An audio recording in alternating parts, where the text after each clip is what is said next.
Hello everyone. In today's video, I shall discuss the short story The Child by Munshi Premchand. Let us first know a few important things about the writer. The real name of Munshi Premchand was Dhanpat Rai Srivastav. At home, he was called Nawab Rai. In fact, he began his literary career under this name, Nawab Rai.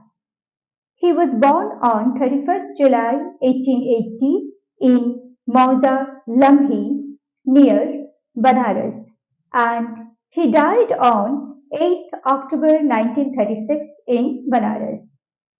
Premchand was one of the greatest short story writers of both Urdu and Hindi languages. In Hindi literature, he is famous as Upanas Samrat, that is, the king of novel writing.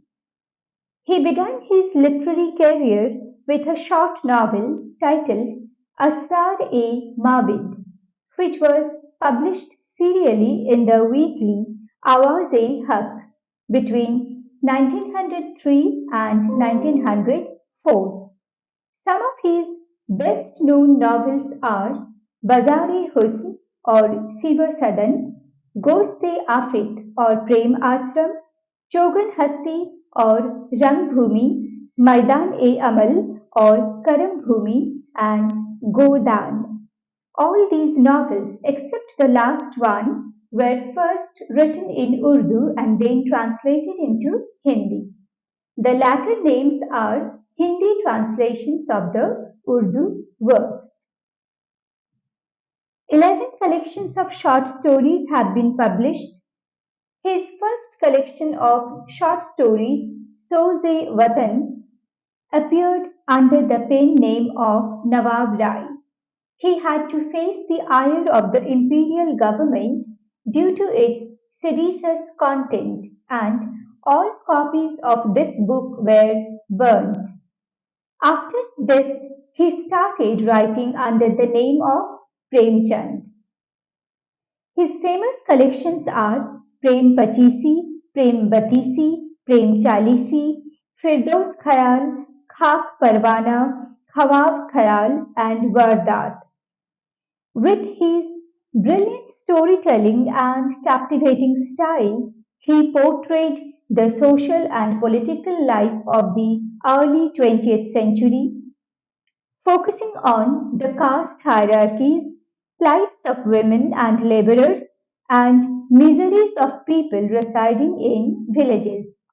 His writings are replete with his sense of woman's greatness and respect for her rights. Now, let us know the story in detail. The Child was originally written in Hindi and was translated into English by Ruth Vanita. This story exposes the caste ridden society, the misplaced value system, and middle class morality of society. In this story, you will find three characters: Gangu, who is an illiterate servant, a nameless rich landlord who is Gangu's master, and Gomti Devi, who eventually becomes Gangu's wife. So the story traces the greatness and humanity of the illiterate servant Gangu through the narrative of the rich landlord. Now, let us know a few more important things about Gangu. People call Gangu a Brahmin. He considers himself one too. This is the opening line of the story and a very important one to understand Premchand's worldview. He has not written that Gangu is a Brahmin. Rather, he says people call Gangu a Brahmin. Through this, he reveals that caste is a social construct, an identity that is imposed by society on individuals. This can never be a part of the person's real identity. So Gangu, being a part of the caste-ridden society, considers himself a Brahmin and also enjoys the advantages that this social position brings along with it. He is quite conscious of his caste and enjoys the higher status society gives this caste. He has separate utensils for his use. He is short tempered and cannot tolerate rebukes. He does not greet his master like the other servants, nor does he take any interest in gossip. He has very few friends, and he thinks that sitting with the sai or the bearer is below his dignity. You know, Sais is a person in charge of horses. So Gangu does not go to a fair or a show. Unlike the other servants, he is not even fond of bhang or any other intoxicant. He never prays. He does not go for a bath in the river, which is pretty unlike his caste. So, now, let us know a few facts about Gangu's master, who is also the narrator of the story. The narrator is a nameless rich landlord. He is high handed in nature. He has an air of power and authority. He talks to his servants only when it is necessary. He has issued strict instructions to his servants not to invade his privacy unless they are called for. He prefers to do small tasks like getting a glass of water or putting on the shoes or lighting the lamp himself. Sometimes the servants visit the narrator to ask for an advance against their salary or to make a complaint against another servant. The narrator considers both these practices as ignoble. As the narrator said, I quote, backbiting I consider a sign of weakness or a mode of flattery, both of which are ignoble. Now, let us know the story in detail. One morning, Gangu visited the master to discuss something in private with him. But the master thought that Gangu, like other servants, either wanted some money in advance or wanted to complain against some other servant. But to the narrator's astonishment, Gangu said, I quote, I wish to be relieved of my duties, sir. I shall not be able to serve you any longer. Unquote. Gangu said that he wanted to marry Gomti Devi, who was recently turned out of the widow's home. Now, who was Gomti Devi? Gomti came to the widow's home some years ago. The home authorities got her married off twice, but both times she had come back after a week or so. The home then expelled her. Since then, she had taken a room in the mohalla. So, Gomti Devi was considered as a woman of doubtful reputation by people. Again, notice that I have said that she was considered, Gomti Devi was considered. I haven't said she was a woman of doubtful reputation. Premchand has always shown this distinction between the popular belief and the reality in his stories. Now, coming back to the story, the narrator was quite annoyed with Gangu's decision to marry Gomti Devi. He also felt sympathy for poor Gangu. He was apprehensive about the longevity of the marriage. He thought that probably Gomti's marriage with Gangu would not last for long like her previous two marriages. The narrator also reminded Gangu of her past, but he did not change his decision as by that time he had developed faith in Gomti Devi.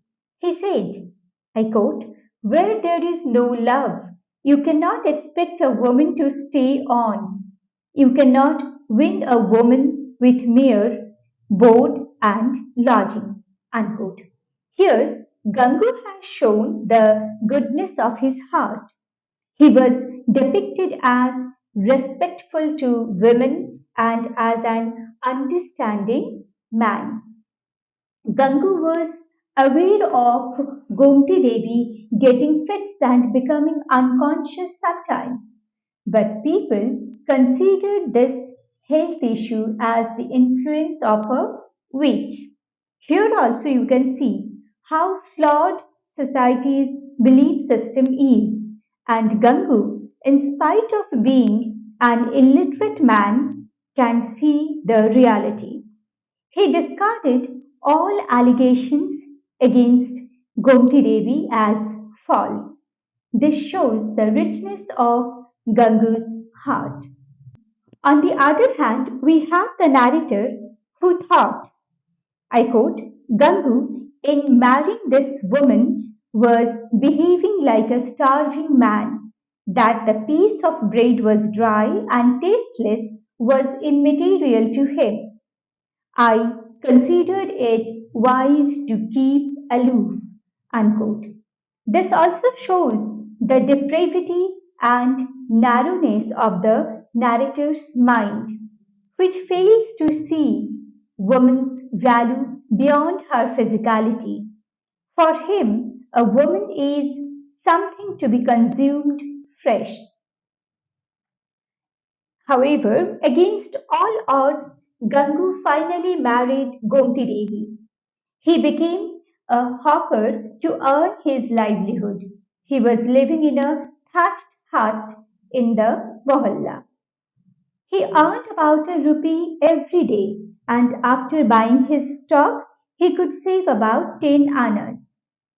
To everyone's surprise, he was living a life of great contentment or satisfaction, and his face displayed that glow of contentment. One day, the narrator heard that Gomti had run away. He somehow felt happy, probably because his apprehension proved to be right. On meeting the devastated Gangu, the narrator found it very strange that Gangu, instead of blaming Gomti, was trying to find his own faults. He said, I'm sure I wasn't good enough for her. She was educated and I am an absolute illiterate. For Gangu, she still was the goddess. After this incident, the narrator went to Nainital for a month. On his return, he saw Gangu standing with her newborn baby. Gangu informed the narrator that he had found Gomti in the women's hospital in Lucknow. He came to know about her from a neighbor, whom Gomti informed about her whereabouts before leaving. He was very happy to get Gomti back in his life along with her child. Now, Gangu has been depicted as the embodiment of goodness in the story. The narrator regarded Gangu's behavior as shamelessness.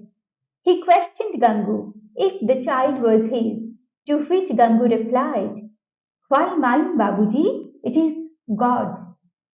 So the narrator tried his best to provoke Gangu about the illegitimacy of the child, but Gangu really did not bother. When Gangu found Gomti in the hospital, he told her that she could leave him if she did not love him. and he would never bother her. But if she loved Gangu, then the child should not be the cause of their separation. Gangu gave a hearty laugh, saying, "After all, when one takes a harvested field, one does not refuse the crop merely because someone else has grown it." This again shows the emergence of a new social awakening, which does not look at women as something to be consumed, which regards woman as an individual with the right to live the way she wants. Addressing the narrator as the embodiment of goodness, Gangu said that many times he had asked Gomti to come and pay her respects to the master, but she was quite shy. At this, the narrator thought that he could not be the embodiment of goodness. His middle class morality stood ashamed at Gangu's courage and sincerity. He told Gangu, "You are the embodiment of goodness, and this child adds charm to it." And then together they went to meet Gomti. So, with this, the story ended on a happy note. Thus, Premchand, through this story, has tried to establish a society where men and women are treated as equal, where the woman's individuality does not depend on the preservation of her chastity, where love is given more value than preserving middle class morality. So, students and viewers, I really hope that you find this video useful. If so, kindly like, share, and subscribe. Stay tuned for the next video. Kindly share your feedback with me. Your comments give me the inspiration to make more such videos. So please write in the comment section. Thanks for watching. Have a great day. Thank you.